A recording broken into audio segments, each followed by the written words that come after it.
All right.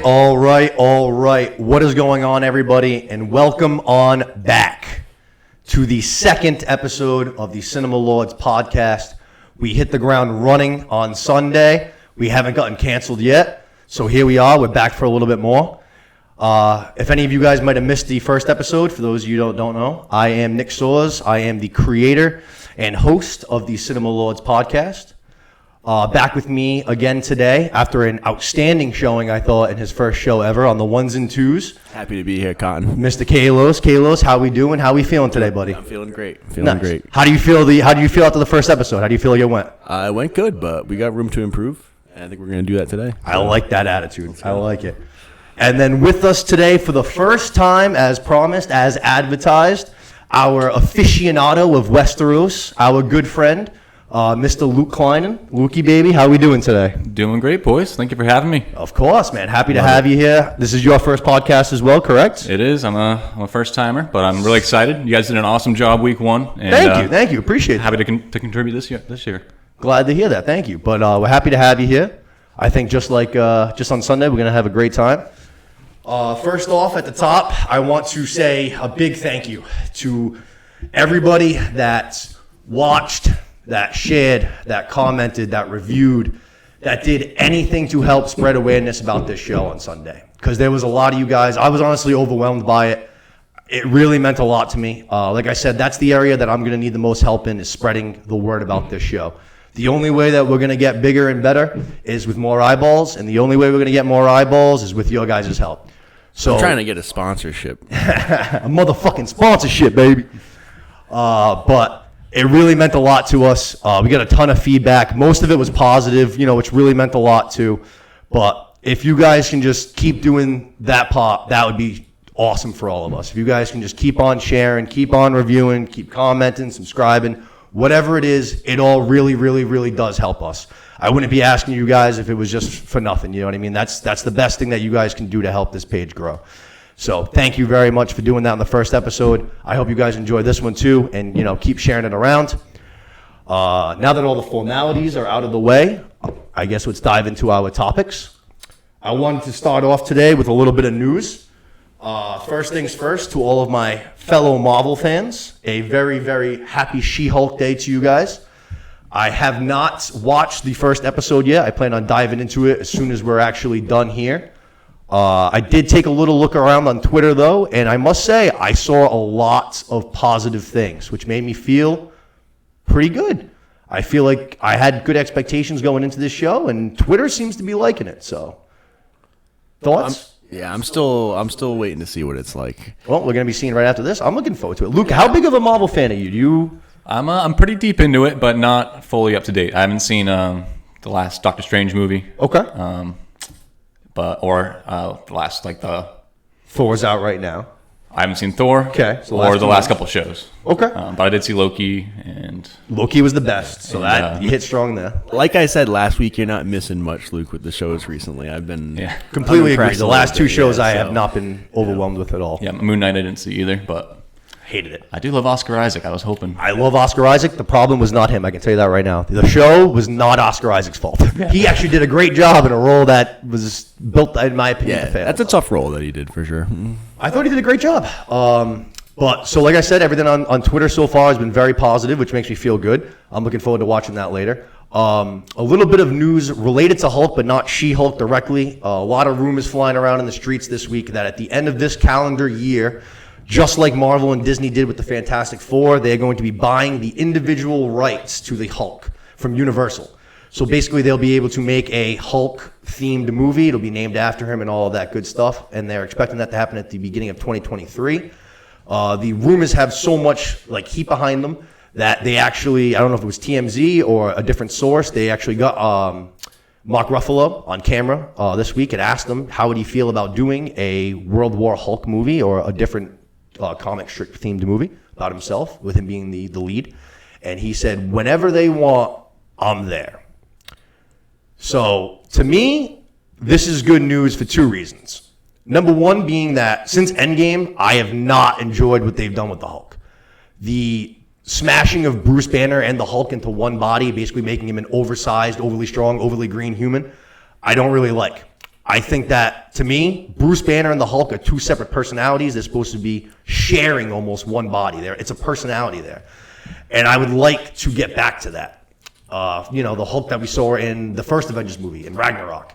And I think giving him a solo project along with this She-Hulk show, I think that we can get the Hulk back to what he should be. I think they've literally just turned him into a punchline. Unpopular take, but I didn't mind the mixed Hulk. See? There you go. That's why we're here. Him being big So- with the personality of himself, I didn't mind it. I just, like I said, the Hulk and Bruce Banner are literally supposed to be like two separate people almost sharing one body. You know what I mean? That's why I didn't like it. With that move, it eliminated the Hulk. It's just Bruce Banner. But I'm hoping that, like I said, with the movie and the show, maybe we can do some things and we can get back to the way the Hulk's supposed to be. The second reason why I'm excited is because right now there is a shit ton of the passing of the torches in Marvel. Captain America just handed the shield down to Falcon, Black Widow to Yelena Belova, Hawkeye to Kate Bishop, Iron Man to Ironheart.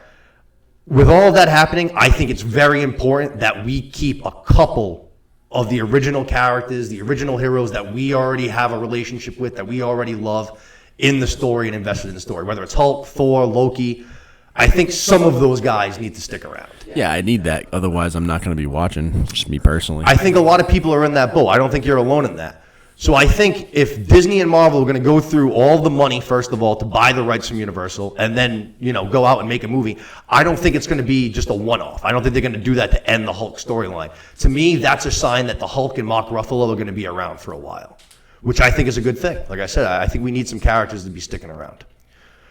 So that intrigues me off the top. Secondly, the next bit of news that got me interested was Amazon released the viewing schedule for The Rings of Power.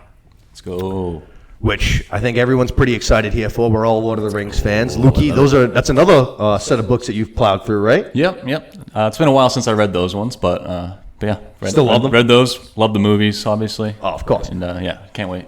So we have 2 episodes coming on the premiere day. September 2nd, we're going to get a double-part premiere, which I love. I love the 2-part premiere. I feel like every single time it's just one episode, I'm always just like itching for more. So I think a nice, if it's an hour each, it's a full 2 hours. It's basically a feature-length movie to start. I think that's awesome. Yeah, I love the 2-part premiere. Yeah. You got to do it. I love it. And then the other thing that really interested me was that they are going to be using the Eastern time zone for their schedule, which is different from Netflix and Disney+. Disney Plus and Netflix both work on West Coast time. So basically, any day that the new episode would drop, say Mandalorian, She-Hulk, whatever it is, it would drop at 3 a.m. Eastern time, midnight on the West Coast. Amazon is going to be using East Coast, which means that we'll be getting the episode here right at midnight. Now, I'm never going to stay up till 3 a.m. to watch anything. Even if I really wanted to, I would fall asleep. I just don't have that capability. Midnight, however, I might be able to do, especially if this show is as good as I'm hoping that it'll be. Especially come, finale time maybe. If it's like, all right, we're going to have a big-ass finale. I can see myself staying up till midnight to watch that. You know what I mean? Thursday, you only got Friday left at work. Who cares if you're tired on Friday, right? Yeah, they're gonna get a lot of people that way for sure. I think so. Yeah, even like Mandalorian, I think maybe Disney does like 2 a.m. or It's something. 3. Yeah, it's 3. Yeah, it's West Coast. So even with it's- that, yeah. I've stayed up once or twice for those. Really? But No but kidding. like you're saying, the 12 is gonna be much more achievable. It's like maybe every week rather than just the one you have to see. Power to you, bro. I could never do. I mean, unless I took like a nap, you know what I Yeah. mean? Got a quick siesta in from 11 to 2, and then set an alarm. But I probably would just fall asleep again. It is late. It is late. That is. I can't believe it. I've heard some other people on Twitter that do it, but I'm like, dude, I couldn't. Not at least if I have Fridays off, maybe. But Right. if I'm going to work on Friday, there's no way I'm staying up till 3 to watch it. But both those things interest me a lot. Next, on Tuesday, for my fellow Cobra Kai fans, we got a nice surprise. We got the first official trailer for Cobra Kai Season 5. I think it'll surprise absolutely nobody. I thought the trailer was fucking awesome. And it got me more excited than I already am. This season, to me, based off of the trailer, looks like we are raising the stakes a little bit this season. I feel like the first 2 seasons, we were dealing with very minute things, bullying, getting tougher, kind of learning to stand up for yourself in high school, dealing with your peers, stuff like that. 3 and 4, kids were starting to get pretty talented. We were like, all right, let's see who the best fighter is now. You know what I mean? We're all pretty skilled here. Now, season 5, it feels like we are in an all-out war for the Valley. How did we get to season 5? I feel like this flew by the way. I was thinking about it. Because they're amazing there. They pump these seasons out so fast, and they're all so good. That's why I keep saying how amazing. These showrunners are the best. They're unbelievable. They literally, for those of you guys that don't know, the guys that are writing Cobra Kai, for my fellow Cobra Kai fans, the guys that got the job writing this show got the show because they were making fan page YouTube about the Karate Kid and Cobra Kai. And people at YouTube were like, these videos are unbelievable. Like, you guys want to make a series? And sure enough, on YouTube TV is where it started with the Cobra Kai thing. They hired them to do it just because they were huge fans. It's crazy. It almost thinks I was kind of saying last week, it's almost like taking fan fiction and they just were hired to do it. It's literally almost like what am I dreaming? You know what I mean? They're just such huge fans of something. They decided to screw around, make some videos, make some content about something that they love. The next thing you know, they're getting hired to write what I think now is one of my favorite shows of all time. Yeah, I love that show. And if there's one thing I can say, Robbie better win the All Valley Championship this year. That guy has been screwed over so many times. It's unbelievable. Nobody cares. Nobody loves him. Not even his own daddy loves him. All right. He needs to win this tournament. Sounds like he deserves it to me. He does. While everything that Los just said was completely accurate, I hope absolutely none of it comes to fruition. The hair sucks. He's awful. He is my second least favorite character on the show behind LaRusso's daughter, who is just insufferable to watch. I hope that they never win anything and continue to lose in perpetuity. But the trailer was pretty awesome. Like I said, I really enjoyed it. There was a couple things I took away. Terry Silva is pulling out all the stops. He just won the All Valley. Cobra Kai's got control of the dojos. He is pulling in senseis from all over the world, which I think looks pretty cool. Then we got LaRusso calling in Chosen. We're going to have a LaRusso, Chosen, Johnny Trifecta sensei going on at Miyagi-Do, Eagle Fang, or whatever, which I think is going to be sick. Johnny Lawrence, based on the trailer, looks like he's up to his old shenanigans again. He's quit senseiing. He's now driving an Uber in an awesome minivan that's spray-painted Eagle Fang. Just a little drinking and driving. Just a little drinking and driving for the Ubers. I love it. And then the two, if you go by, kind of frame by frame, if you take it slow, two things stuck out to me. One of them was that we're going to, for the first time, see Robbie, Miguel, and Hawk all training at one dojo together. Since the show started, they have never all been aligned on one side. They've constantly been battling basically against one another. And now it seems like they're all going to kind of come together to form a trifecta to try and take down Cobra Kai, which to me seems pretty cool. Yeah. I feel like Cobra Kai is going to be at an all-time strength right now. That's why they're bringing in the big guns. They're all coming together.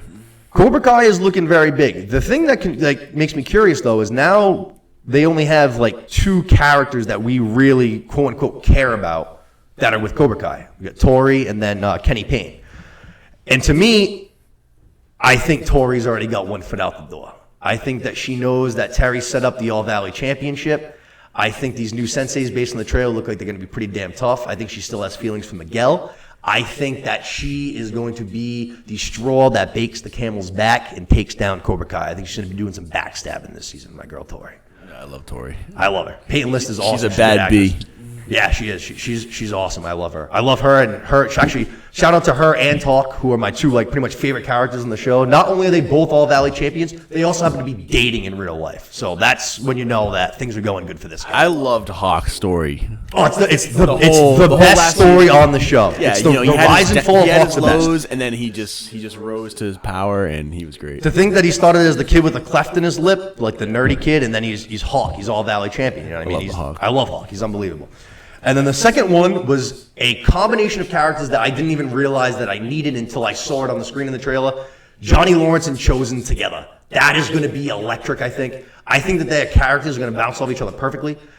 I think in a different world, if Chosen had been born in America and lived in the United States, I think he would have been an awesome Cobra Kai. I think he's a lot of Cobra Kai in that guy. Yeah, absolutely. So I think the two of them together, I think are going to lead to some good kick-ass and funny scenes. I think they're going to do some work together.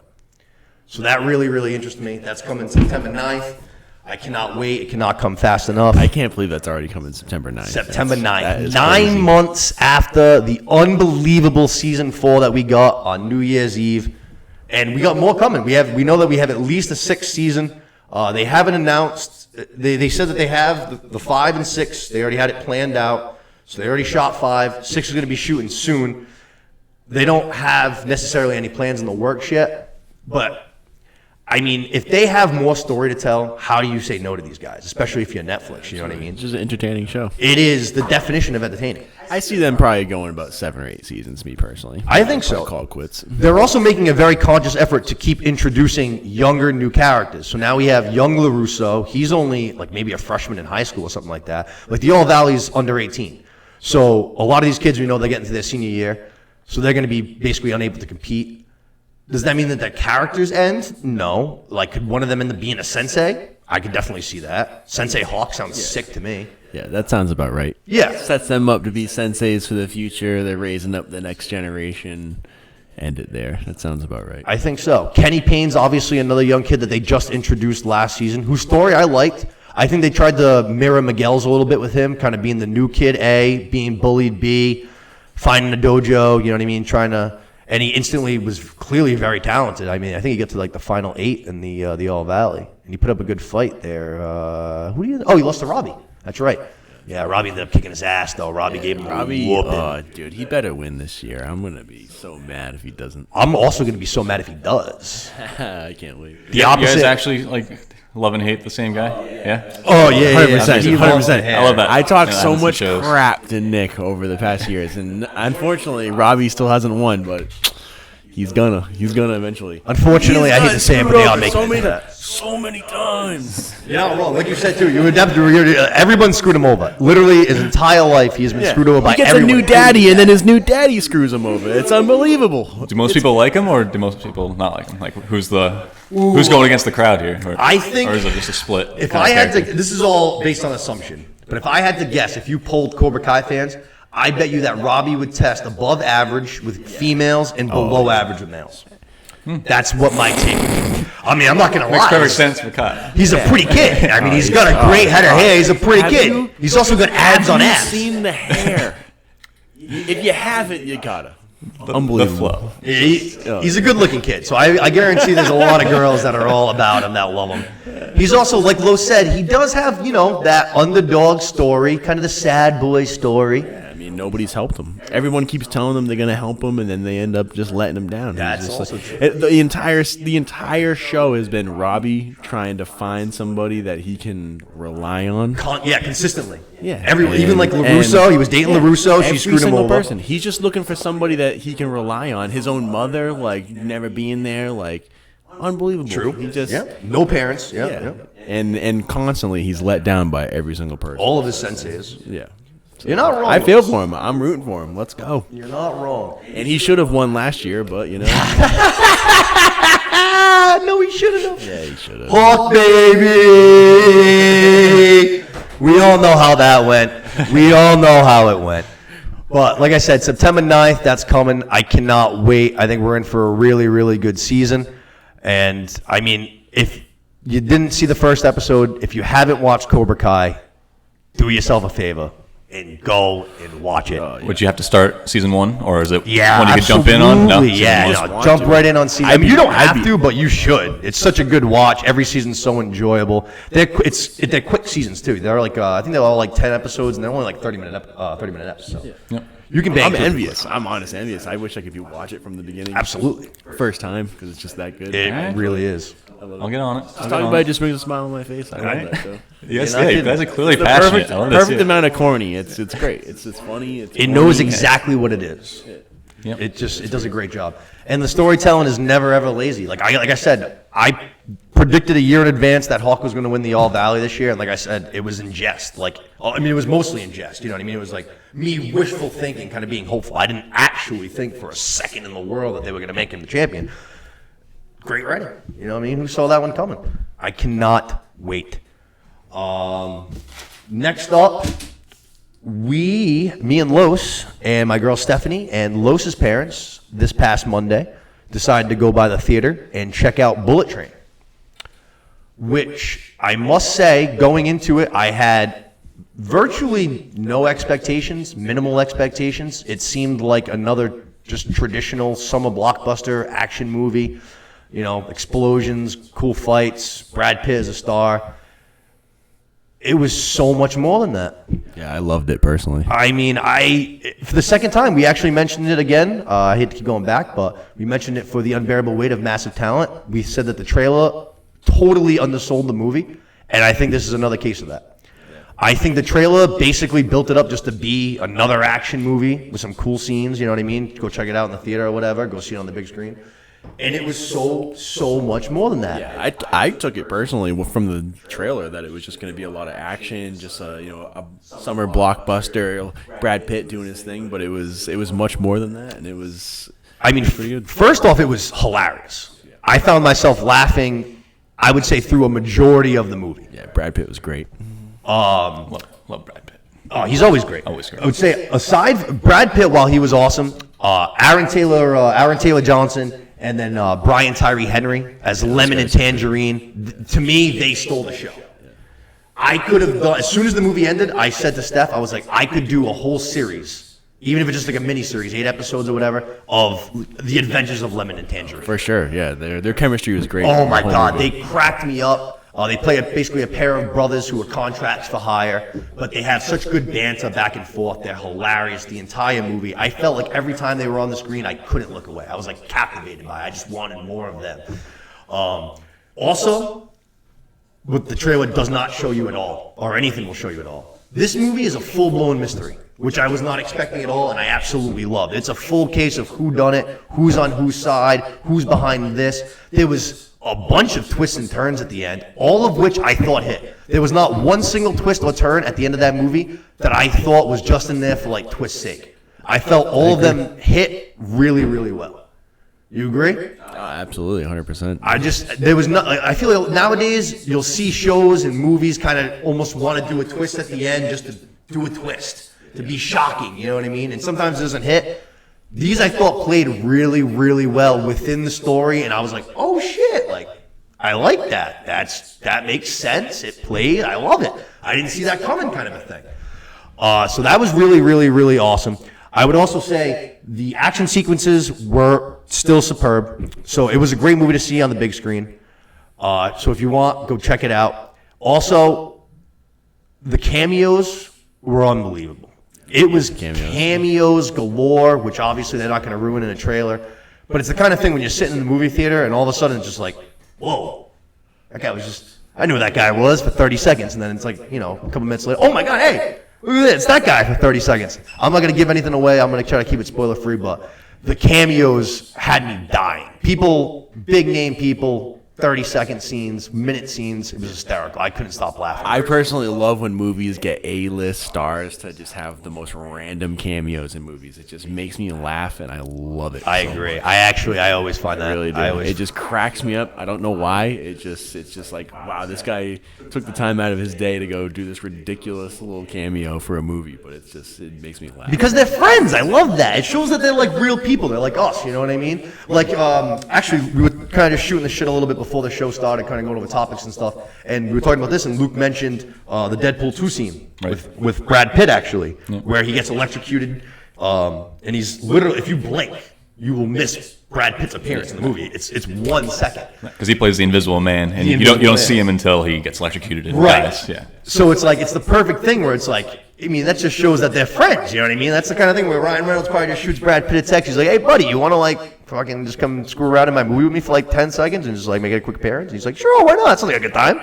I'm pretty sure there's a real story to that one, and it's pretty much exactly like that. Yeah? I think he did it for like a cup of coffee or something. No kidding. I'm pretty sure. If we have another topic after this one before House of the Dragon, I'll find it. Yeah. That's funny. Like I just read recently, along the same lines though, kind of friends in Hollywood kind of thing. We're on the topic is Waititi, who directs the Thor movies. He's the man. I love him. Yeah, he's hysterical. He plays. Have you seen the other Thor movies? Yes. He Yeah, plays, Ragnarok. He voiced Korg and stuff. Yeah. He's like my favorite character in the world. I love that guy. Yeah.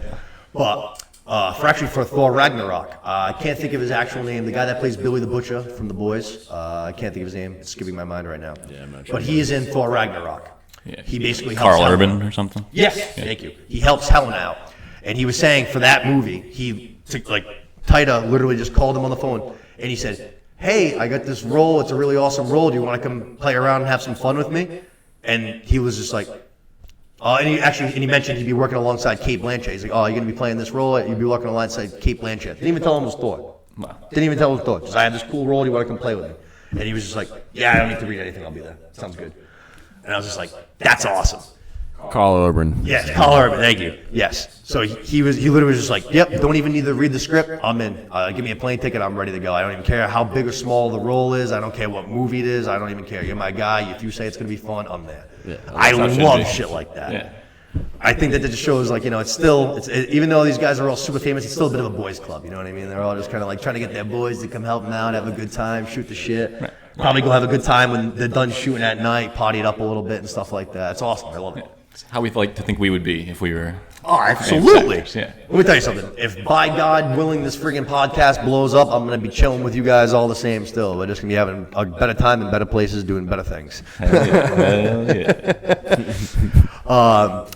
So, as I told you guys on Sunday, and I guess at the beginning of the show, sort of, the reason why my friend Luke is here is to break down the House of the Dragon series. He is a aficionado on all things Westeros. Before we dive into that in just a minute, that's what we're going to be spending the majority of our episode with, is going to be previewing the House of the Dragon. I want to just hit you guys with my 2 recommendations now off the top before I forget. I'm going to keep it short and quick this week. I got 2 shows for you guys. Both of them are currently running on air right now. They're 2 shows that I'm watching and that I'm thoroughly enjoying. They're both just fun, easygoing watches that you can just kick your feet up and enjoy.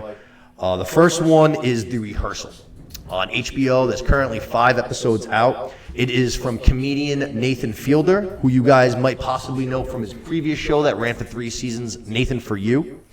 Oh, he's hilarious. He is hilarious. Very unique comedy. but Very unique. Some people think comedy. he's like, useless to watch, but some people just love him. I cannot imagine that. If anything, the guy's the definition fascinating. of he's so useful. I love he's him. a jack of all trades, it Some feels like people to me. just don't get it though. He's a unique brain. That's true. I can see the show not being for everybody. I guess a particular brand, but like I said, it's a fun, easygoing. It's very wacky. Cool. It's very different. Basically, in this one, it seems like HBO just gave him an unlimited budget to just go out into the world and find the most awkward, oddball people in the most unique, weird situations. And he creates these very, very elaborate, in-depth rehearsals for these people to basically practice their real-life scenarios before they go and do them. It is so awkward and so funny. There was a couple times in one episode, I can't remember which one it was, I was like screaming at the television. I was like, please stop. You're making me genuinely uncomfortable. Yeah. It was like in a funny way, but I was like, Nathan, you gotta stop, man. Like, you're making me squirm in my skin right now. Hey, Nick, again. Yeah. It was like- so strange, man. But it was so funny. I couldn't stop laughing. Have you seen Nathan For You? I'm guessing? I have, yeah. Okay. Yeah, So, it's the most. Yeah, he has all those crazy business ideas. yes, Yeah. yes. So I don't know about Los, but I had never seen Nathan For You. I've never before seen it, no. You hadn't either. Okay. So I saw The Rehearsal was trending on a bunch of things on HBO, so we checked out. I think it was the first like 2 or 3 episodes that were out, and we were kind of right away almost kind of addicted. Like, all right, this is hysterical. Give us more. Yeah. And sure enough, I see he's already got a show that lasted for 3 seasons. So I was like, all right, well, let's dive in. Yeah. We are now already watched the first 2 seasons in their full capacity of Nathan For You. And we're on the 3rd one now, so you can. We're Nice. fans. Nice. We're fans. Got the poop flavored frozen yogurt. Yep, that one was wild. For the Nathan For You, I don't know if you remember it, but the one where he has the guy who they basically try to convince the entire United States that he got into great shape by simply moving household items, by moving boxes and furniture and stuff like that. Never Nice. stepped foot in a gym. I was dying laughing. I could not stop laughing. I've never seen somebody scam the news so many times. He gets everybody on the news constantly. It cracks me up. Yeah. Los, you're so right. I didn't realize how real, like, 'cause, it's TV still. So while it's supposed to be real, you assume it's still somewhat scripted. But then next thing you know, he's showing real clips from, Yeah, it's crazy, dude. the Today Show, Fox News, CNN. He's on all these major news know what it sources, is? and all these people are buying it. I'm like, oh my god. He's a low-key excellent con artist. He That's what is. it is. He's the best con artist probably that ever lived. I can't believe it.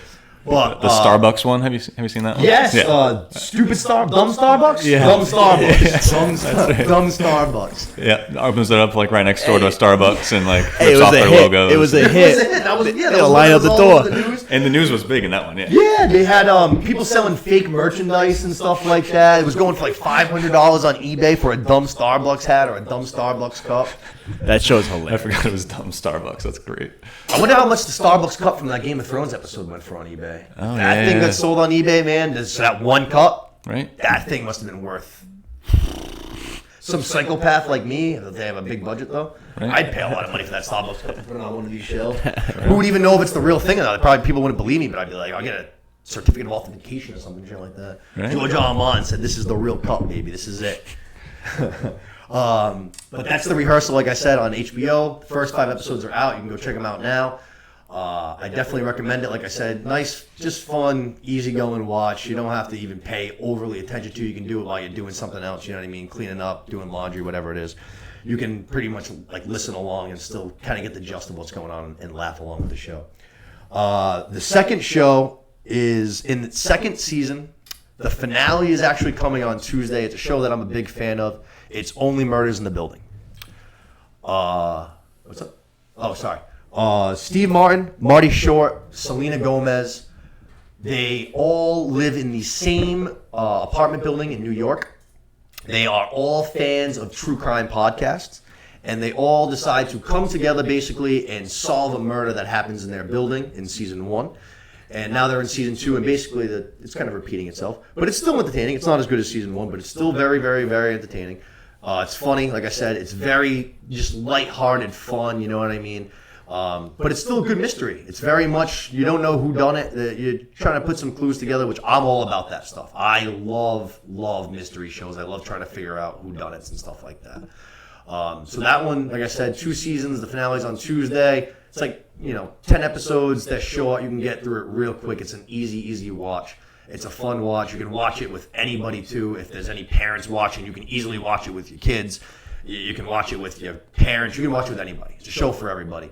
It's a good watch, though. Lewis is another field. Lewis, you're a fan of that one? Yeah, too, I right? like that show, and I think it's funny you say you don't like season 2 as much because I actually am the opposite. I've thought season 2 was a little bit better. Season 1 was a little tough for me to get through, to be honest with you, but season 2 I've found to be a little bit more engaging, and I've enjoyed it a little bit more than season 1. So at first I was a little skeptical of the show, but now I'm actually kind of digging it going into season 2. You see that, guys? And that is exactly why he is my producer, because we don't exactly have all the same opinions on everything. Even though we're best friends, we actually like to just pretty much butt heads all the time, I guess. But no, they're both very enjoyable seasons either way. That, like I said, funny, lighthearted, easy watches. Nothing too serious. You can watch it with anybody, like I said. So, I guess with all of that, we are ready to get into the meat of our show. On Sunday, this Sunday night, we return to Westeros. Go. My second home.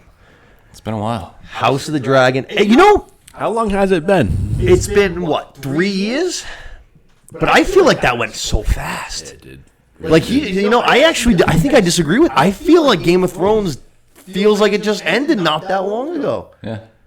Well, I think you said 3-ish years, but yeah, it don't wasn't know. that long ago. Everyone sees time differently, but I just feel, I don't know if it's maybe because we watch so many goddamn things, maybe, who knows, but I just feel like when it ended, I was like, oh my God, I can't wait to go back here. It's going to feel like it's going to be so long. And now we're here, and now I feel like it was a blink of an eye. I feel like the finale, that awful friggin' finale, just happened, Which, for those of you that didn't see on Twitter, me and Kalos actually basically accidentally watched the finale again this week for the first time in a while. And boy, I remember it being bad. I do not remember it being as awfully unwatchable as it was. That finale. Yeah. Stunk. I appreciated it for what it was somewhat at the time because it's the finale. Like you hype yourself up I so agree. much for it. But oh man, I agree with you. It was tough watching that finale. I don't know. In hindsight, sometimes things, that wasn't as bad as I remember it. Like, it let me down at the time, but now it's not so bad. No. This was the opposite of that. This was worse. I was, like, screaming at my television all over again. But It's rough. Yo, the congregation that they have at the end when when they is one of the appoint dumbest Bran things of all as. Yeah, the great It's council so thing. bad. Yeah. Oh my god, dude, I couldn't get over. He has it. the We were best watching- story though. He has the best story. He wasn't in an entire season. I'm just joking. That's just what. That was their reason. That was why he's king. Because he has the best story. It was so funny. my Lo God. said that when we were watching it. He goes, "The kid with the best story, straight up, was not in a full season of the show. Yeah. Just wasn't in Like it. 12 episodes. Just wasn't in season 4. Just completely just erased his character basically from the show. He was training to be the three-eyed raven or whatever. But Hey, you're king now. why do you think I came all this way, bro? Yeah. He already knew they were gonna pick him. He saw it coming. So, we got House of the Dragon starting on Sunday. We are about 200 years, I believe, right? About Yep. 200 years before the events of Game of Thrones. This is going to be right after, basically, not right after, but shortly after Aegon's conquest of the throne. The Targaryens are on top. They're in the height of their power. And we are going to be witnessing what they mentioned a few times in the series, the Dance of Dragons. Yeah, that is. If you've watched the show, you definitely know that it's this big civil war that took place, like you said, about 200 years before the events of Game of Thrones, and it was when all the dragons died out. All the Targaryens and all the dragons all killed each other, and there were still some Targaryen kings for a few generations, all the way up until the Mad King that we know from the show too. But Right. but it did kill all the dragons, and they went Significantly from, probably weakened the family. I yeah, they went imagine, from right? 30 or 40 Targaryens and half Targaryens to like a handful. yeah. I did not know that. Yep. That's when they died out. There's a few possible wild dragons after the dance, but mostly. Now that is intriguing. Now that stuff I don't see right away. There you go. I already don't know that. Some wild. I like that. I like the sound of that. Yeah. George could still bring them back in the Thrones book series. There's a couple random ones. Nice. We'll see. Nice. Like we said, we do know that Westeros is going to be expanding, so they're going to be doing a lot. So I wouldn't. They already like have the Jon Snow, which is going to be the after series. I can't imagine that we're going to be doing things without dragons. Right. I mean, we know at least Drogon's alive in that, but. So what we did is we printed. I got a list here of the names of basically the main characters that are going to be in House of the Dragon. So hopefully we're going to run through those. Lukey's going to tell us a little bit about those guys, what we can expect from them, kind of relate them to people who maybe we've seen in Game of Thrones already. We're going to be talking about some of the conflicts, maybe some episodes that you should rewatch if you want, and just some stuff like that. So where do you want to start off, Lukey? So I don't want to get too technical or anything, and also don't want to give too much away because I agree. Yeah, we don't want to give away any heavy spoilers of things we might see. right, because the stuff that I learned about all this from it's basically a history book, but Okay. it's interesting because it's an in-world history book. So it's a book that would have existed for people to read that live in the Game A of good old Thrones. high school history textbook. Yeah, so it's like for Game written of by an Thrones. archmaester who exists in Game of Thrones. So because of that, it is taken from a lot of different sources, and like you guys know from history class, history is written by the winners. So Yes, there's a lot of bias. The quote right there. Yes. There's a lot of bias, and So all the things in this textbook, even though it's a textbook, might not be all on the up and up. for sure, like even this other one that's under here that you've read, Yeah. the World of Yeah. Ice and Fire. That one was a history book written for Tommen Baratheon. Correct. Yes. And so because of that, there's Tywin had that one written, I believe, right? Yep, and yeah, so because of that, there's no bad talk about incest or pretty much, it's very censored towards like the favorable history. For Not the my kind of Lannisters. book. Right? Exactly. I know. Not my kind of book. Exactly. We want all a scandal. We know Nick loves it. I mean, if you're going to be talking Targaryens and Lannisters, we got to be talking incest. I mean, it's just the way it is. So, I mean, you can't tell a story without all the pots. You know what I'm saying? Come on now. Well, it will definitely be incest in House of the Dragon. We have the sister wives, all that shit going on with the Targaryens. They're all, if you guys don't remember that, they pretty much all marry each other. They keep the bloodline strong so they can keep riding dragons. And so there's Keeping it pure, Nothing different baby. from a few Keeping hundred it years pure. ago in this very world we live in anyway. yeah, very true. Yeah, you're not wrong. Keep the bloodlines pure. Fire and blood, baby. Fire and blood. So yeah, let's keep like a basic overview. I'll run through like the setup of like the two sides to the dance. And, Yeah, where do you think the show's going to start off? Let's go there. Where do you think we're going to open up with? What's your Yeah. prediction for where do you think the show's going to open? All right. So just to recap what you said earlier, the way the years work in that universe is year 0 is when Aegon the Conqueror, the first Targaryen to come to Westeros, conquered Westeros. So So that's our BC AD timeline. Right, so that's the year 0. Aegon's conquests. Yep. So everything after that is something AC after Conquest. Got it. And the stuff in Game of Thrones is the year 298 AC. That's season 1. Okay. What we're going to be looking at is about probably starting in the year 101 AC. Okay. And that's going to be as one of the best kings who ever ruled for Westeros, Jaehaerys, is starting to die, and his 2 heirs just died as well. And so there's like a lot of it up in the air of who's going to take the next spot, and they are going to host this big event called the Great Council. So unlike Bran the Broken's council, where there's like 10 people who all love the Starks there, it's literally 1,000 different lords from all around the realm. Yeah. Gathering of all the families in the mob days. Exactly. It took over 6 months for everybody to gather there. Oh man! And even after they decided everything and people were leaving, there were still people showing up. Wow. So it was just like You missed it. Yeah. Quite the serious decision. Yeah, too. and they held it at Harrenhal, which from the show that's like the biggest, baddest. For those of you that might remember, Harrenhal was that burnt down, just crap debris city. Right. It was Passed down. How many times that city passed down in Game of Thrones? a lot. There's like 5 or 6 different people that got that thing. Yeah, there's another 5 or 10 in this 50 years here too. They do say it's it cursed. That's why it's haunted, right? Yeah, there you go. it's cursed for yep. sure. All right. So I think we're going to start there. And George R. R. Martin confirmed that part is going to be in the show. They do kind of give you a peek of it in the previews too. Okay. We see the But trailer. it's going to be the best way to introduce you to all the characters because everybody in the whole realm is going to be there. Probably a lot of the dragons will be there as well. And, Now, see, that makes a lot of sense to me to do something like that mostly because of the way season 1 of Game of Thrones went. It was such an introduction because there's so many families and so many places and so many names.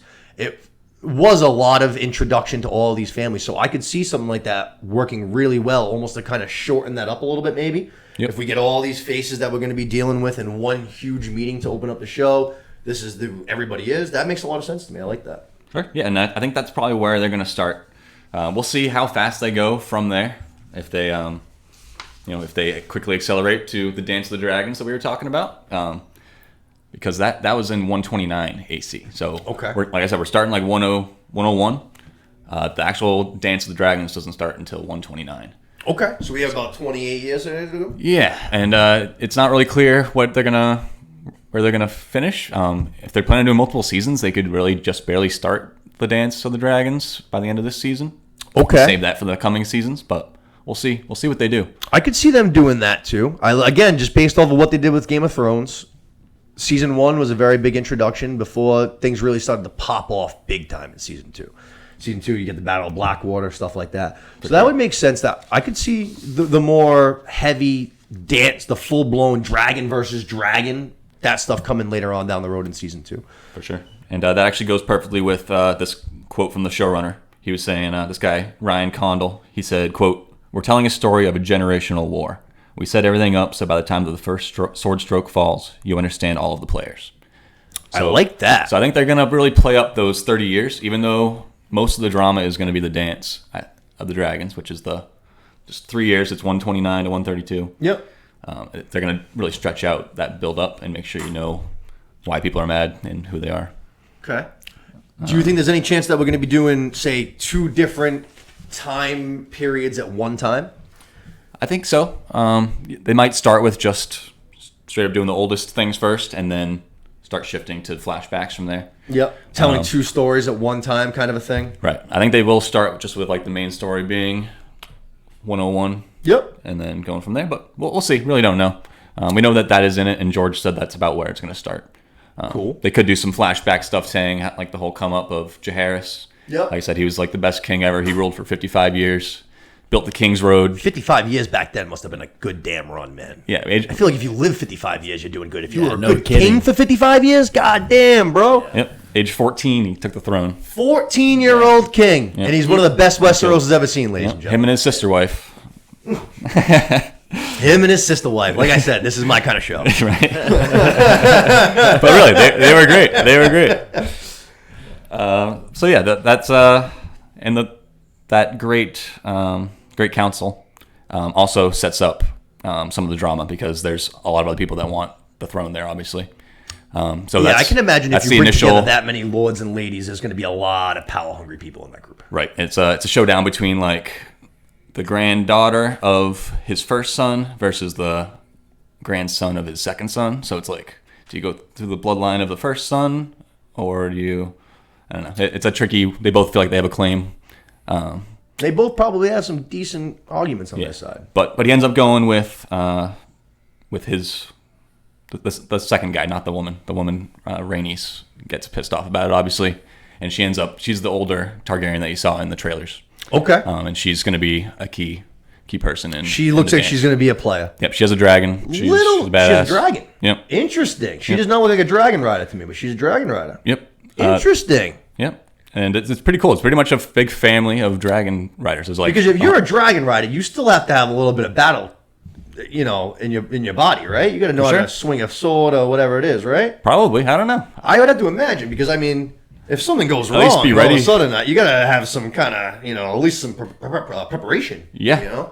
You At least got to have the guts to go into full battle and like I would say so. and flying, thousands Well, of feet. and- again, actually, now that I say that, I guess Daenerys didn't really have any battle skills, and she was always out there riding around causing havoc. So maybe not. It's true. Yeah. Seems like the dragons do a lot of the work. That is interesting. Like I said, I did not anticipate her based off just the trailers for her to be a dragon rider, but I like that. That's very interesting. Right. So that's where you think we're going to be starting off. Yeah. So you think Dance of Dragons might not happen until the second season. We do know that we're getting 17 dragons in total in this show. I've heard that we're not going to see all 17 in the first season. Yep, I saw 9 was the article I read. 9 in the I think that was first the season. showrunners that said that too. Interesting.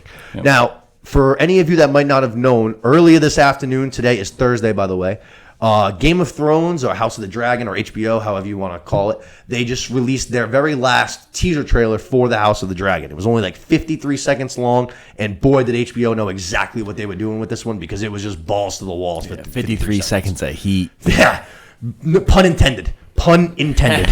There was just dragon fire raining down. It definitely looked like multiple different dragons. They looked very different from one another, but there was dragons galore. Which my first takeaway as soon as I see all this is I see this is just a trailer, and we're getting all these dragons flying around, all this CGI, and these same exact people basically told me that we couldn't get Ghost in the last season of Game of Thrones because we couldn't pay for the CGI.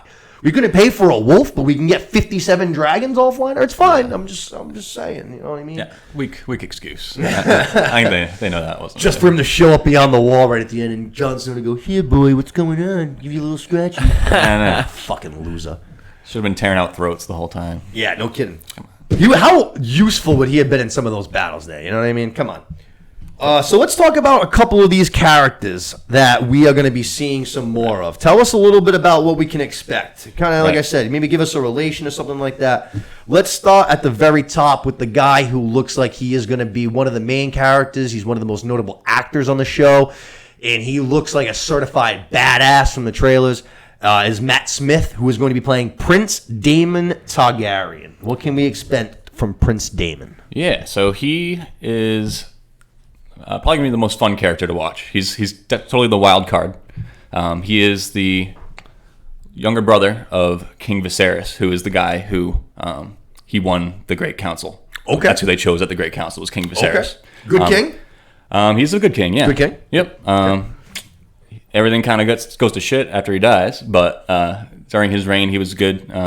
Okay, so his death is what's going to kind of cause so all the he's- events of the show that we're going to see. Right, so he's going to rule from when his father died in 103 Yep. all the way up until 129. Okay. His death is what kicks off the Dance of the Dragons. Okay. Yeah, He's because he's it goes a up in the boy. air again. It's a very similar thing to what we just talked about, where there was like grandson of one brother versus the granddaughter of another brother. Okay. And So I'm guessing he has no sons. um, Or does he? Viserys. Yes. So Viserys had a daughter with his first wife. Yep. Her name is Rhaenyra, and she's She's going to be one she's of a the top main one or characters. two characters. Yes. And he loved her. She was awesome. Okay. He did have a second wife, Alicent Hightower, and she's Played by also my key. girl, Olivia Cook, who I'm very excited to see. Yes, and she's going to be key and one of like the other main sides. So Alicent Hightower wants her children that she had to take the line. Makes sense. But apparently Viserys named his daughter Rhaenyra the heir. Okay. When Rhaenyra was like 9 years old. By the time the Dance of the Dragon comes around, she's like 29 or something, or like 35. So she's like a full-grown woman at that point. She has been the heir for a long time. But when Viserys dies, Alicent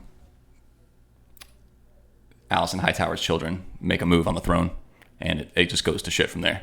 Her son Aegon, who becomes Aegon II, as soon as he steps on the throne, he is one side. They're the Greens. Yep. And Rhaenyra is the Blacks. You're going to hear those terms a lot, the Greens and the Blacks. Okay.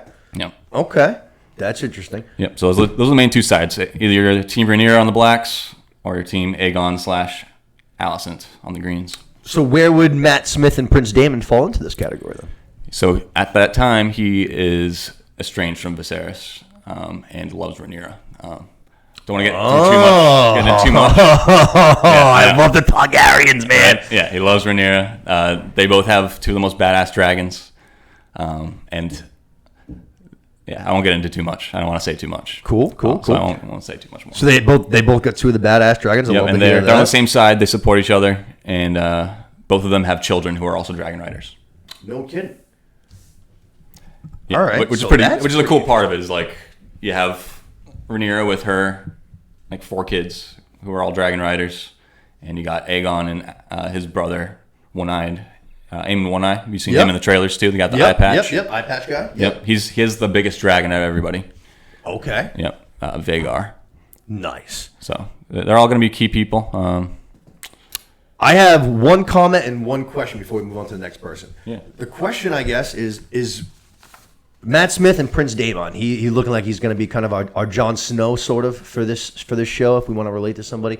Is he going to be in any way as big of a bitch ass pussy as Jon Snow occasionally was? I don't think he will be. I am optimistic. One can only hope. Yes. One No, can only hope. he definitely has a mean side to him. You would love that he. I got written here. He's a hot-tempered guy who loves brothels, wine sinks, and gambling pits. My God, I That's a quote knew from I the loved book. him already. Yeah. I knew the trailer was already. I already felt like he was going to be my dude, and now after hearing that, I know he's going to be my dude. Yep. And he also was the guy who created the gold cloaks with the there City we go. Watch. Very cool. Very cool. Which was a good thing. They were way more effective, but he also went a little overboard with his power. He got off on like cutting off the hands of people who robbed things. Yes.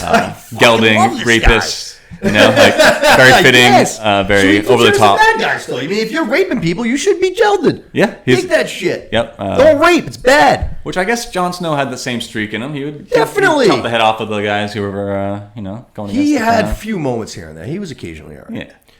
Yeah. The one comment I had, I found very funny. I saw a comment from the actor that's playing Matt Smith. Came out this week. He said, and I quote, "I think there is a few too many sex scenes in House of the Dragon." I read that and I was like, "Yeah, this show's gonna be Who fantastic." said that? That would be Matt Smith. That's the lead, Prince Daemon. He was, "I think there's a few too many sex scenes." Yeah, my face was kind of sort of like that. Yeah. Who says that? This is Game of Thrones, baby. Why Sex do you- and blood. yeah. Sex and blood. You're on HBO, baby.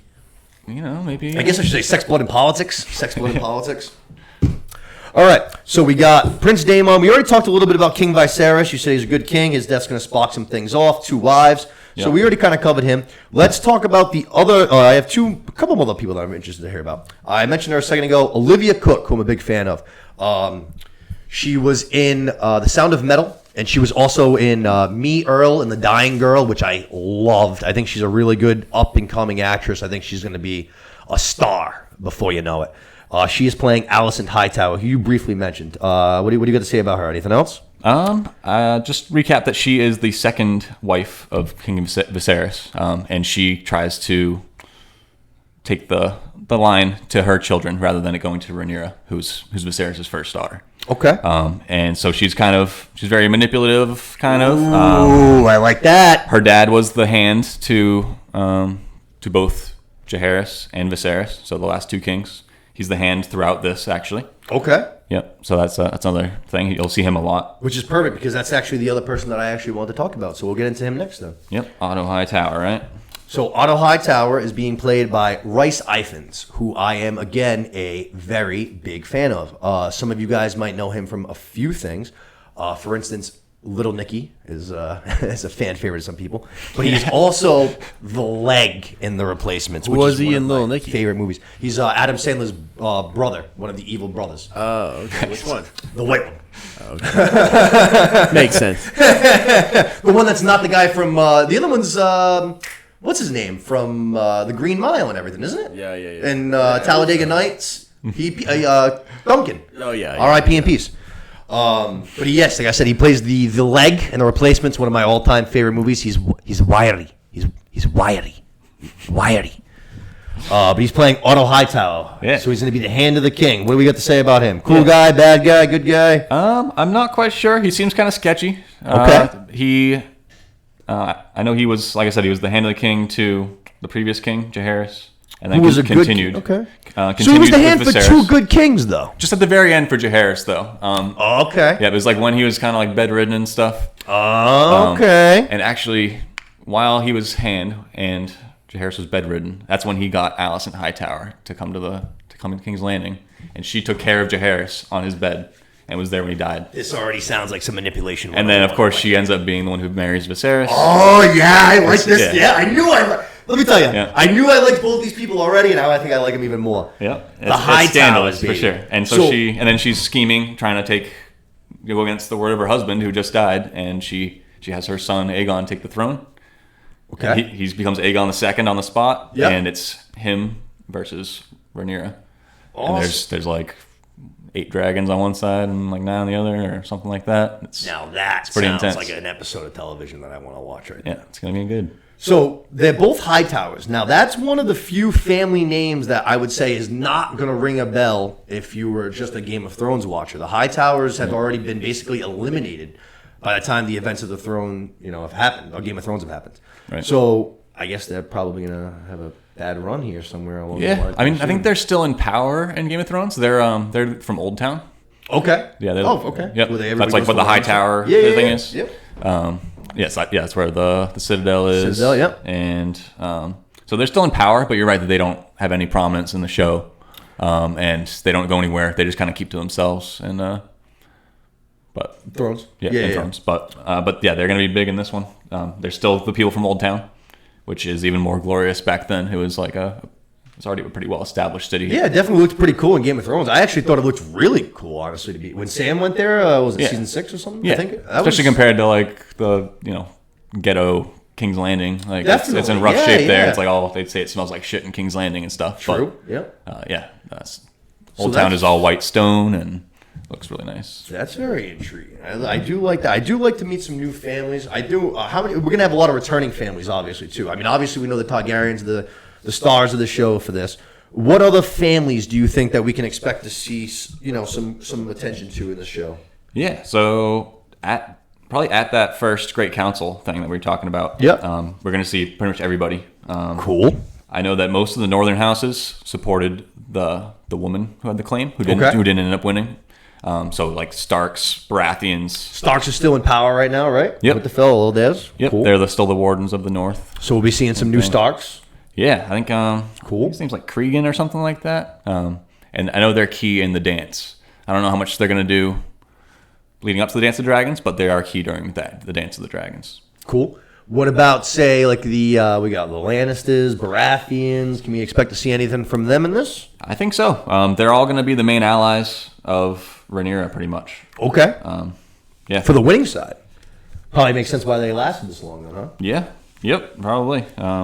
And they all play key roles. I know the Baratheons are really strong at that point. Baratheons also have some bloodlines connected to the Targaryens around that same time. Ooh, the Targaryens decided to let them in, huh? Yeah. Yep. So I think they're pretty choosy about who they decide to let into the bloodlines there. So they I'm are. surprised. They are. There's a few errands. Storm's that End's a come in. nice place to have, though. I mean, that's a nice piece of land. For sure. In this book here, they cover when Aegon goes to Storm's End, though, and he just flies right over. And Takes it down? he just landed like right in the center of the town, and they just gave it to him. They knew he was a little too strong at that point. No kidding. Yeah. What about, we know from Game of Thrones that the one kingdom, or family, however you want to put it, that was able to withstand the Targaryens was the Dornish Sunspear, unbow, unbent, unbroken. Are we going to be seeing any of Dorne in this, you think? I think so. I know that they did attend the Great Council. They were there as well? Yep. Okay. But they also have maintained their independence throughout these years. So it's kind of still similar to how it is in Thrones, where they maintain that they are allies to the throne, but they are not ruled by the throne. Okay. Which is, Yeah, like you said, I get you. unbowed, They're unbroken. They're cooperative, but they're not just straight down, bending the knee all the time kind of thing. Yep. But I think they will be taking sides as well. Okay. Let me tell you, I would love. I don't think it's going to be happening in this series for sure, like you kind of just said. But I would love, whether it's a different series that we're going to see, I would love to spend more time in Dawn. It's pretty cool. I think, for those of you that maybe have read the books, I think that's the story that they skipped the most out on in the Game of Thrones series. Is they skipped out a ton on Dawn. There's a lot of storylines that happen there, and they're all, in my opinion, very entertaining. They're very good. Yeah. I would love to see more from them. They're, in my opinion, some of the most entertaining characters. They actually they have a lot of target. I mean, they like to, sex and fight, and that's kind of their motto. You know what I mean? That's kind of what they like to do too. For sure. But I like. I could do some more with Dawn. I'd like to see maybe a series kind of based around there or something like that. I would love to see that. I'd like to spend more time with that. I can't wait to see what George does in the books with that whole storyline, because they If took out so he much. ever does anything with it, I think there's a total He chance keeps that saying we he's just finishing. die. He says he's like finishing up another character today. He's been saying that for like 10 years. Yeah, I know, but he said it recently. What's sitting on the hell, man? He's just sitting on the beach, like, yeah, got another character done today. I just want it to be true. Another round. HBO's giving this guy fat bags to come in here and set up this whole universe, produce this show, produce that show. This guy's not no time to go and write 2 more books still. No kidding. Especially after we all just roasted the ending. We all just hated it. Now this guy's going to be like, I guess I have to write that Bran Stark's going to be the king, and everyone's going to hate me for it. Yeah. No, I don't think that was his plan. Hope not. Well, we're not going to do Thrones. We'll say that for another day. Yeah. But I would like to have that conversation. If there's a couple, I want to do 1 or 2 more characters here. We actually just talked about Old Town. I loved Grandmaster Qyburn. I hated Pycelle. What do we got? New Grandmaster Melos? Is that what it is? I think so. I honestly didn't read a lot about him because I mostly studied up on the lead up too. Okay. I didn't want to. More of a secondary character? So he's going to be big. He's going to be. I think he's the Grandmaster during the Dance of Dragons rather than during the Great Council and all that early stuff. Very cool. So yeah, I saw him in the trailers. He's like short, chubby old guy. But he'll definitely be key. Like you said, You guys just keep talking for 1 split second. I'm just going to plug the camera in so we don't die. You good? But yeah, I don't really know much about him, to be honest. But he's going to probably play a similar role to Qyburn and what's his face? What's the Pycelle? Yeah, Pycelle, where he's the head of medicine and like their main. was just the worst. Yeah, yeah. I mean, he was washed up and completely corrupt to the Lannisters and stuff too. But there was one other cool guy I wanted to get to too. Actually, he is someone you probably noticed from the trailers. He's the black dude with white hair. Oh, yes. Yeah. Very, almost pirate looking, I would say, kind of. He is. Almost reminded me of someone from, like, Pirates of the Caribbean or something kind of like that. Yeah, totally. Yeah, his name is Corlys or Corlys Valerian. Yes, I do know him from the trailer, though, for sure. He is another character I would definitely say I'm very intrigued by. He looks very cool. Yep, and he's a total badass. He's been sailing since he was 6. Been all over the world. Sailing since he was 6. He would do these crazy missions where he'd I couldn't even wipe my ass at 6. He was like tying knots and like going to the crow's nest and shit. Yeah. He would go sail places, like to faraway places, and then buy like 100 ships and fill them all up with stuff and bring them back.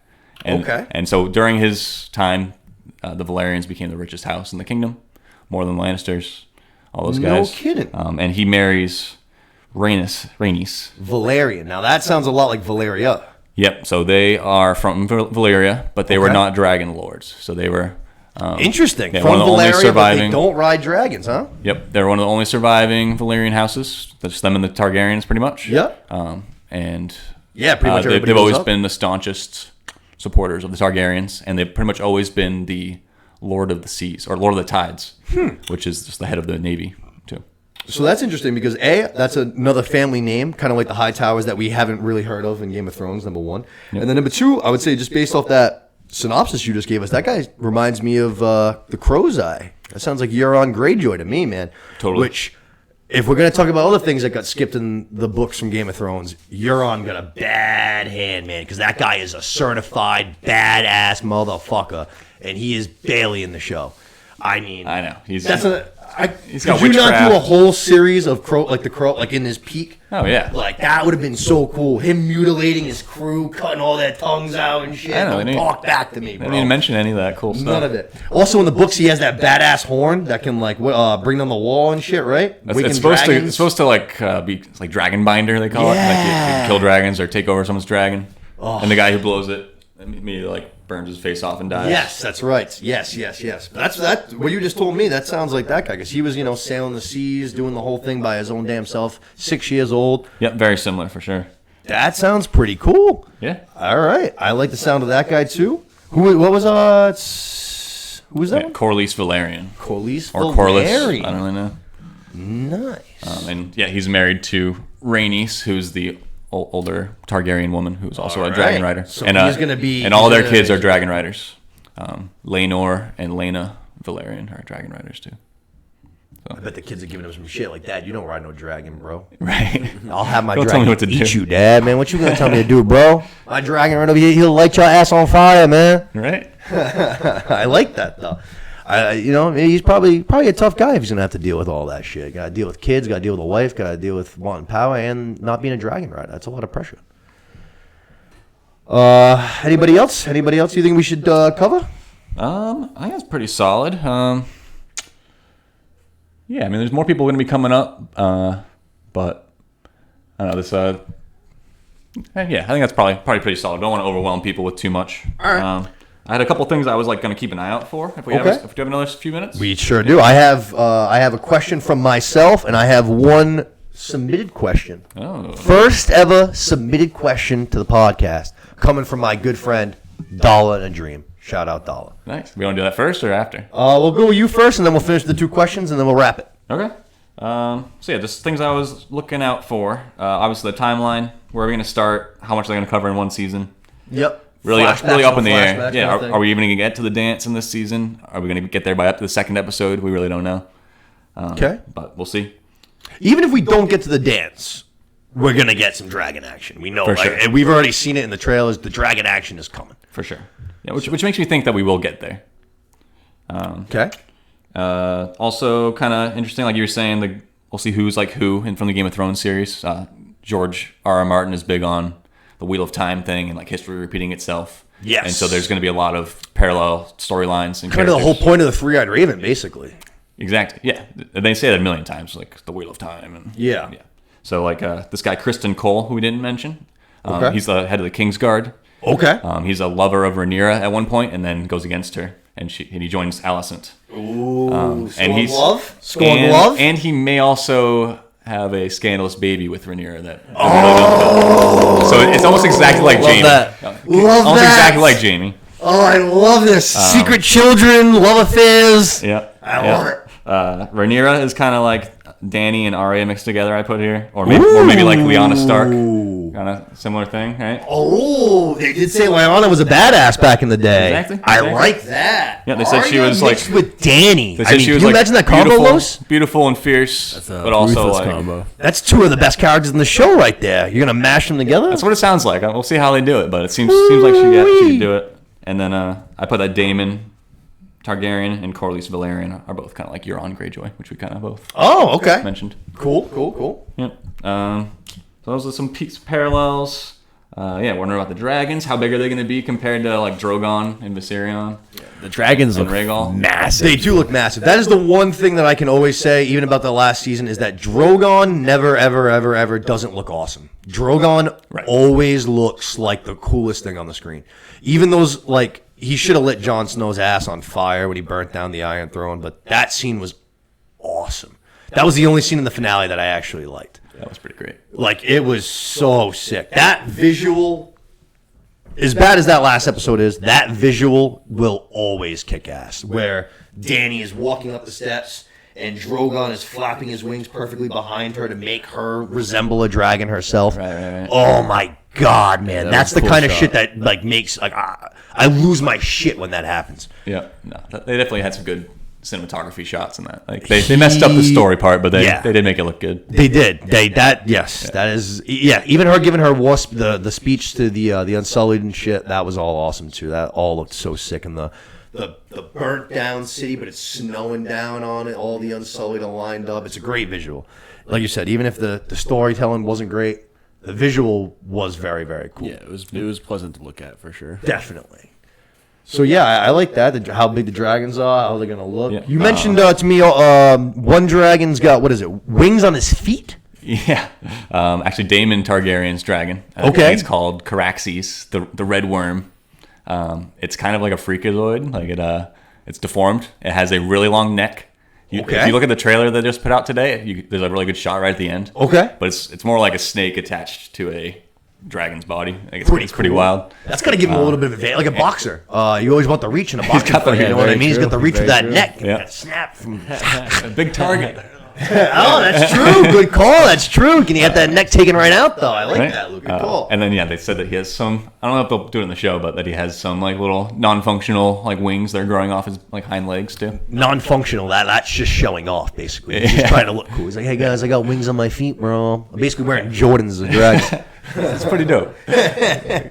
Pretty dope. I like that. Though. That sounds cool. I hope that they do that. And they're gonna make the dragons all very different from each other too. Different color schemes, different like horns, and like seems like different shaped bodies. Which I'd have to say is the right move. You should almost turn, if you're going to have 17 dragons and they're all going to be tied to these characters, they should almost be their own individual characters themselves in a way. And they say in Thrones, they say that these dragons are super, super smart, that they're more intelligent sometimes than humans are. So, I think they should be almost treated like characters in themselves. The other two in Game of Thrones weren't, but Drogon's the only one that really got the full character, I feel like. You get almost a sense of his personality and stuff like that. The other two, they kind of just threw off to the side. But I think that's a good move if they kind of develop them a little bit more, show more of that personality and stuff of the dragons. Yeah, I like that. I do too. Yeah. Even like I think of that scene with Tyrion in the dragon pit when he's going to set them free and stuff, and he's like talking Yeah, to him. that's a and great stuff. scene. I love that. Great scene. It is. That is a great scene. But again, you kind of get a sense of the drag, like they understand. Yeah. You know what I mean? This like they are very, very smart. So I like that. I like that if they make these dragons more characteristic. Yeah, I think they are gonna do a good job of that. And then there's also gonna be some cool scenes for sure with dragon riders trying to claim a dragon, because there are gonna be dragon riders who die, and there's gonna be dragons that are up for grabs pretty much. So there's gonna be some wild scenes with that. Now that just piqued my interest. Yeah, and there's some wild dragons that get captured that have never been ridden before. That again piques my interest. Wild Now we got some dragons. Pokemon going on. We got people catching dragons. Exactly. Did you just say wild dragons? Yeah, hey, we got guys like fighting There's- for the right to a dragon. Like, think about at how least cool it is. three of You know, them. we're fighting for this woman's love, right? We're gonna duel for this woman's heart. We're gonna duel for this dragon. Whoever wins this fight gets that dragon. And that's if the dragon will have you. Maybe the dragon says, "Fuck you, I didn't want you," and then lights him on fire and waits for the next guy. Very possible. Yep. I like And that. There's a story just like that in here. That's sick. That's the risk. I love that. Yeah. All right, so that's pretty.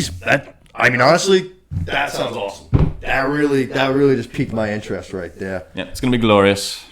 Let's hit these last two questions and then we'll wrap it up. We're having a good episode here. I'm going to do my question first and we're going to save Dollar's question for last. My question for you is, even though it's 200 years before, is there any chance, even in just a 3 or 4 minute cameo, that we see somebody we already know? I was wondering what you were gonna ask me because you said you had a question. I did. Yep. And there's one person that I thought you were going to ask me specifically. I thought you were going to ask Melisandre. That's who my first thought is. Melisandre Right. or that second red priestess. I can't remember her name. That's quickly introduced that serves for Daenerys. She says that she'll spread the word and stuff. It seemed like they were going to do more with her, but then they just kind of left her out to dry. Right. Yeah, I was But trying to think there of who is else could be also- that old. There also is a second character that we didn't get much of in the show. We have no idea anything really about her that I'm still curious about, and that's the Wraith. The Wraith. Who's Isn't that her name? I think that's her name, isn't it? The masked woman who... Oh, Quaithe. Quaithe, I'm sorry. Quaithe. Wraith is Lord of the Rings. See that? Lord of the Rings right behind right there on the brain. Yeah. The Quaith, there you go. Yeah, Quaith is weird. We don't know anything about her. Yeah, we don't know don't how know. old she is, anything. The show didn't wrap her up at all. They just forgot about her. All we knew is that she knew some stuff about the Targaryens. Right. Why? And that she's able to like get into Daenerys' dreams and shit and like, tell her stuff. Saying. Yeah. So who's to say that, you know what I mean? So what do you think? Do you think there's any chance we maybe get a little Melisandre appearance or a Red Priest? I think or? there could be. And then actually was something else I wanted to mention was, you know how in Thrones the dragons start coming back and magic starts going nuts? Correct, yes. Right. This is the most dragons that there ever really are. So you're Shouldn't- saying that shouldn't there be magic should be at the peak. Shouldn't there be a crazy magic? That's right, you're right. They say that dragons brought magic back into Right. the world. So, But I don't see a lot of that in here. I don't know. I haven't read it all, but there's Okay. not a lot of mentions of magic. Wildfire. I don't know if you remember glass candles from the books. well, Wildfire wasn't like a big thing until the Mad King, right? Wasn't he the one I that know he really loved kind it. of like started to like really use it and mass produce it and Yeah, stuff that's like true. that? I guess I don't know when they invented that, but Right, I could see it being invented, but I know like I they- said, he was the one that kind of, made it popular. but even then, like in the books, as the dragons start coming back, they're suddenly able to make it way more efficiently. It's way more stable. Like it's all kind of wrapped into the same like magic thing. Very, very interesting. So I think there definitely could be. If there ever was a time when some crazy 300-year-old people could be around, it would be when there's the most magic in the world. And you do know that even though they have a book for reference, that they are going to do some liberties with the show. They're going to change some things. They're going to add some things. They're going to do what they want. I could see them for the fans almost kind of, like I said, even if it is just in a cameo, like one episode for 5 minutes or something, I would be pumped if Melisandre comes on the screen. Even if it is just That'd for be cool. 5 minutes, I would be hyped. I'd be like, let's go. I love Yeah, that. or even like a 10-year-old Melisandre or something. That would be even Yeah. cool. Oh my god, if it was just like a little child Melisandre in the red robe still though, just Yeah. looking like a G, In that'd training. be sick. Yeah. I could get into that. I like that idea actually a lot. You never know. All right, so I'm kind of hopeful. Now I'm hoping. Yeah, Honestly, it's possible. There's a bunch of storylines, and there's so many storylines in Game of Thrones, and I love so many of them. But the Red Priestess is another one that got shafted in Game of Thrones. The Red Priest storyline is sick. Is it the Fiery Hand, right? Isn't that what they're? Yeah, well, he's the army of soldiers there. Yep. I mean, I was expecting them to show up at the Battle of Winterfell. Of course, they did not. But hey, I would love to see more of the Red Priestess. I love that concept. I love that storyline. I would love to see more of them in the show. So let's be hopeful for that. The last thing we got here before we wrap up, like I said, the first ever listener question: what episodes would you rewatch before House of the Dragon this Sunday? I wrote down 3 of them, and they were the first 3 that came to mind, and all 3 are from the first season. I was thinking young Dany, Targaryen stories, dragons. I went with episode 1. Then the Crown episode where she dumps the bucket of gold on Viserys, which Yeah, is that's a great King scene. Without a Crown, I believe it's called. Oh no, a golden crown for a king. Yeah. There you go. I think that's episode 4. And Golden then crown for king. the finale of season 1 again is another one where I feel like when she finally walks into the flame and she gives birth to the dragon. Those 3 to me are 3 huge episodes. yeah. As far as storytelling, history, Targaryen lineage, stuff like that. Those are the 3 that stand out to me. Do you have any other ones beside that you can think of off the top of your head that you think Yeah. you might want to rewatch? I think it would probably just be to get hyped more than anything because it's not going to give you Yeah, no, I think insight that's- or anything. right, yeah, It's not these going to be shows like are to gonna be- refresh right. you or anything. But I don't know. So my favorite episodes, like Battle of the Bastards is dope. Yeah. Hard Home That's what I is was dope. thinking too. Hard Home is one of my favorites. Battle of the Bastards, while I'm not going to say anything bad, I have no Battle of the Bastards slander here at all. It's just not in my top, 3 to 5. Hard Home's a good answer though too. Yeah. I like love that Hard one. Home. See, for me, I'll take Hard Home Yeah. over the Battle of the Oh, Bastards. I'm with you on that. No problem there. If I'm going to just go for hype, then the only answer is, it's Winds of, what is it? Winds of Winds of Winter. Yeah, the finale to season 5. the first 10 minutes It's is the best episode of all time. It's unbelievable. Cersei Lannister, my girl, just first blowing up 9 minutes and absolutely 30 everybody. seconds of that episode is That's that one? Unbelievable. Like That's my pick. Yeah. That's my pick. yeah, exactly. That is her sipping the wine as she overlooks the massive murder that she just did. Children, women, priests, men of religion, men, free men, guilty men. They're all burning, done. And she's just sitting there just like, yeah, baby, that was good. Yeah, I love that's a good it. hype one. Oh my God. As far as that though, yeah, I would say those first three. As far as Targaryen stuff, maybe the episode when it's season 3 when she gets the Unsullied. That's a big one for her. I was gonna say that feel too. like. Yeah, the Dracarys. one, Yep. like- Misa. Yeah. That's a big one. Any Targaryen heavy episodes, those are the ones that I would probably dive into, I would say. One more scene that comes to mind, at least, is you remember when Viserys is he's in like his tub with a woman. Yeah. And she's Oh, like, yeah. she's like asking him all about the dragons Oh, and stuff. yes, And yes. he's like the brave men didn't kill the dragons. The brave men rode them. That's right. And he just like goes off on What a that whole great. lot. That's a guy great was, quote. man. Yeah. I love that. Yeah. Could you imagine if Great that guy had lasted as long as, like, say, like Joffrey did? How much we would have hated him at that point? Like, he only had like 5 episodes for us to build up hate for him. Joffrey had like 4 full seasons. If we had to live with that guy for 4 seasons, we would have been screaming for that guy to die. Yeah, he sucked. He was fucking awful. Yeah. Oh, I hated him. But with that said, I think that's going to pretty much wrap it up for us here today. I feel like that was a really good preview for you guys, and I feel like I got some insight on what we're going to be seeing on I'm Sunday. excited to watch some Game of Thrones right now. I cannot wait. Let's run it back, baby. Let's fucking. Yeah, absolutely. Like I said, for those of you guys that might not have seen it, the trailer teaser dropped again today, so you guys should definitely go check that out. And then definitely check out the first episode of She-Hulk, because we are definitely going to be covering that in our next episode, along with the first episode of House of the Dragon. So I would definitely check out those two as well, so you guys can just be caught up with us. But other than that, I appreciate all you guys for tuning in and listening again. I hope you guys enjoyed the show. Just like last week, if you guys could please share this video around on all of your platforms. Like it, comment, leave a review, subscribe, all of it. Whatever you can do, it all helps. It means a lot to us. It's what's going to keep us going here. So please do that.